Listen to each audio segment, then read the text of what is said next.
7 দিনে 6টি জাতীয় পাখির মৃত্যু। মানুষের পর এবার ভাইরাল ডিজিজ ময়ূরের মধ্যে। হ্যাঁ, 7 দিনে Mahananda wild life century south পার্টে 6টি ময়ূরের মৃত্যুর খবর পাওয়া গেছে।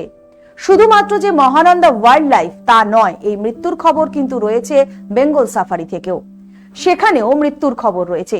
হঠাৎ করে এভাবে ময়ূর মৃত্যুর খবর নিয়ে যথেষ্টই চিন্তায় পড়েছে এই মুহূর্তে বন দপ্তর থেকে শুরু করে পশুপ্রেমীরা।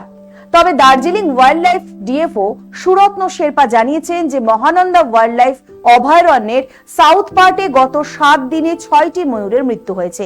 কি কারণে ময়ূরগুলোর মৃত্যু হচ্ছে তা যাচাই করার জন্য ময়ূরের মৃতদেহ পাঠানো হয়েছে বেঙ্গল সাফারিতে ময়নাতদন্তের জন্য। তবে বেঙ্গল সাফারি থেকে ফরেনসিক তদন্তের জন্য স্যাম্পল পাঠানো হয়েছে কলকাতায়। Darjeeling wild life DFO Suratna Sherpa জানিয়েছেন, ময়নাতদন্তের রিপোর্ট না আসা পর্যন্ত এখনো কিছু বোঝা যাচ্ছে না। তবে আশঙ্কা করা হচ্ছে এটি একটি ভাইরাল ডিজিজ। ময়নাতদন্তের রিপোর্টে যদি ধরা পড়ে ময়ূরের মৃত্যুর কারণ রয়েছে ভাইরাল ডিজিজ, তাহলেই কিন্তু রয়েছে বিপত্তি। কারণ ময়ূর থেকে জঙ্গলের একাধিক পাখির মধ্যে এই ভাইরাল ছড়িয়ে পড়তে পারে বলেও আশঙ্কা করা হচ্ছে। ডিএফও সুরত্ন শেরপা এটাও জানিয়েছেন যে করোনা ভাইরাল ডিজিজ শহর জুড়ে ছড়িয়ে পড়ার থেকে আটকানোর জন্য ঘোষণা করা হয়েছিল লকডাউন।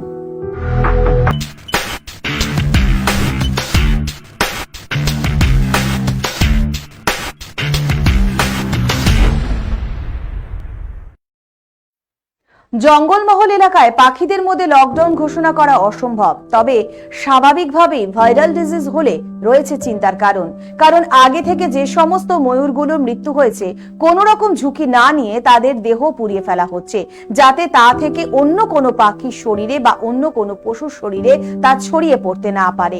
তবে এখনো পর্যন্ত যা অনুমান করা হচ্ছে তাতে জানা যাচ্ছে যে ময়ূরগুলোর মৃত্যুর কারণ একটি ভাইরাল ডিজিজই হতে পারে। তবে এই ভাইরাল ডিজিজ পাখি থেকে পাখির শরীরেই ছড়াতে পারে, অন্য কোনো জীবজন্তুর শরীরে এর প্রভাব পড়বে না। ফলে সেক্ষেত্রে খানিকটা স্বস্তি রয়েছে।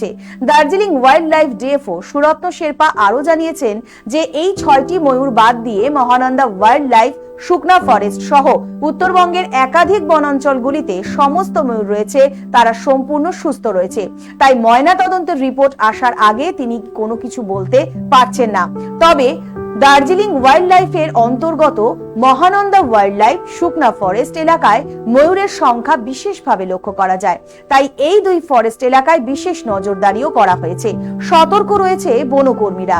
পাশাপাশি বন দপ্তর সূত্রে যেটা জানা যাচ্ছে যে যেহেতু জাতীয় পাখি ময়ূর, তার মৃত্যুর কারণ প্রাথমিকভাবে ভাইরাল ডিজিজ হিসেবে ধরা হচ্ছে, সেহেতু Mahananda wild life, Sukna forest ছাড়াও উত্তরবঙ্গে যে সমস্ত বনাঞ্চলে ময়ূরের সংখ্যা বিশেষভাবে লক্ষ্য করা যায়, যেমন গরুমারা অভয়ারণ্য, জলদাপাড়া অভয়ারণ্য, বক্সা থেকে শুরু করে উত্তরবঙ্গের প্রত্যেকটি বনাঞ্চলকে সতর্ক থাকার নির্দেশও দেওয়া হয়ে গিয়েছে ইতিমধ্যেই।